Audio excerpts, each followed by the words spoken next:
নেতৃবৃন্দ, সর্বস্তরের দেশপ্রেমিক ভাইয়েরা আমার, এখানে কেন আমরা উপস্থিত হয়েছি আপনারা ইতিমধ্যে জেনেছেন। ফরিদপুরে দুই সহোদর ভাইকে বেঁধে রেখে সারা রাত নির্যাতন করে অবৈধভাবে হত্যা করা হয়েছে। কেন হত্যা করা হয়েছে? তারা নাকি মন্দিরে আগুন দিয়েছে, অথচ প্রমাণিত তারা মন্দিরে আগুন দেয় নাই, তারা কাজ করতেছিল। কিন্তু সরকার এক সপ্তাহ হয়ে যাওয়ার পরেও হত্যাকারীদেরকে গ্রেফতার করে নাই।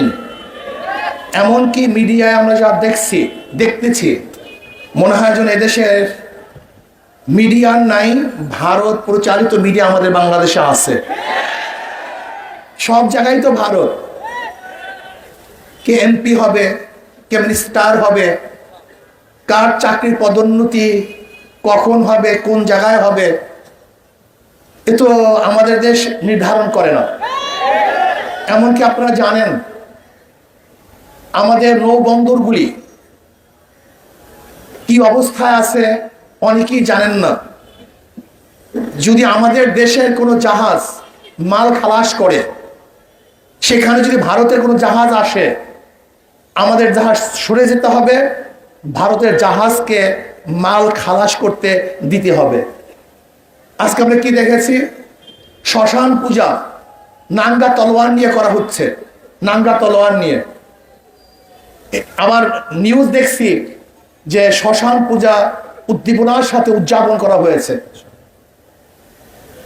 বিবিসি নিউজও করছে দেখলাম, এবং অনেক নিউজে দেখছি। আমি প্রশ্ন করতে চাই, আমি ধর্মীয় ব্যাখ্যা চাই। শ্মশান পূজা তলোয়ার নিয়ে করা হয়, এর ধর্মীয় ব্যাখ্যা আমরা চাই। যদি ধর্মীয় ব্যাখ্যা না দিতে পারেন তাহলে আমরা মনে করব এর উস্কানি, এবং যারা এর পক্ষে নিউজ করেছে তারাও এদেশের নাগরিক নয়, এরা এদেশকে ধ্বংস করার চক্রান্তে লিপ্ত। মন্দিরে যারা আগুন দিয়েছে, আপনিও তদন্ত ভিত্তিক তাদেরকে বিচার করেন, আমরা এটা দাবি করছি। আর যারা অবৈধভাবে দুইজন শ্রমিককে হত্যা করেছে, বাংলার জমিয়ে তাদের বিচার করতে হবে। আজকে আওয়ামী লীগ সরকার ক্ষমতার বিনিময় বাংলাদেশের মুসলমানদেরকে মুদির কাছে গোলাম হিসেবে বিক্রি করে দিয়েছে। এদেশের মুসলমান স্বাধীন নয়, সমস্ত মুসলমান বিক্রি হয়ে গেছে। তাদের গলার মধ্যে গোলামের জিনজির লাগিয়ে দেওয়া হয়েছে। আজকে Dhaka university Nawab Salimullah Dunkin university মুসলমানদের জন্য ইউনিভার্সিটি করা হয়েছিল। সেখানে মুসলমানরা নামাজ পড়তে পারবে না, ইফতার করতে পারবে না, সেখানে পূজা চলবে, মঙ্গল শুভ যাত্রা চলবে। এটা বাংলাদেশের মানুষ মানতে পারে না, মানবে না ইনশাআল্লাহ। আজকে কি দেখেছি? হিন্দু পণ্ডিতরা বক্তব্য দিচ্ছে যে 20-30টা তলোয়ার নিয়ে, 100 তলোয়ার নিয়ে যদি দাঁড়িয়ে যাওয়া হয়। শোনেন বক্তব্য, কেন? এর কারণটা কোথায়? বাংলাদেশ কখনো কোন অবস্থাতেই সাম্প্রদায়িক সৌহার্দ্যতা বিনষ্ট হয় নাই, আমরা হতে দিতে পারি না। আজকে ভারতে নির্বাচন চলছে, সব মোদির কারসাজি। আমি মনে করি এটা সব ইসকনের কারসাজি। এদেশের সাম্প্রদায়িক দাঙ্গার ভিত্তিতে ওই দেশে তারা ভোট ক্যারি করার এইটার ষড়যন্ত্র আওতায় নিয়ে আসছে। সব জায়গায় আপনি যান মিডিয়ায়, সেখানে বসা। আপনি যান প্রাইম মিনিস্টারের কার্যালয়, সেখানে বসা। আপনি যান সব জায়গায়, সেখানে সব তাহলে কেন এই দেশটাকে স্বাধীন করেছিলাম?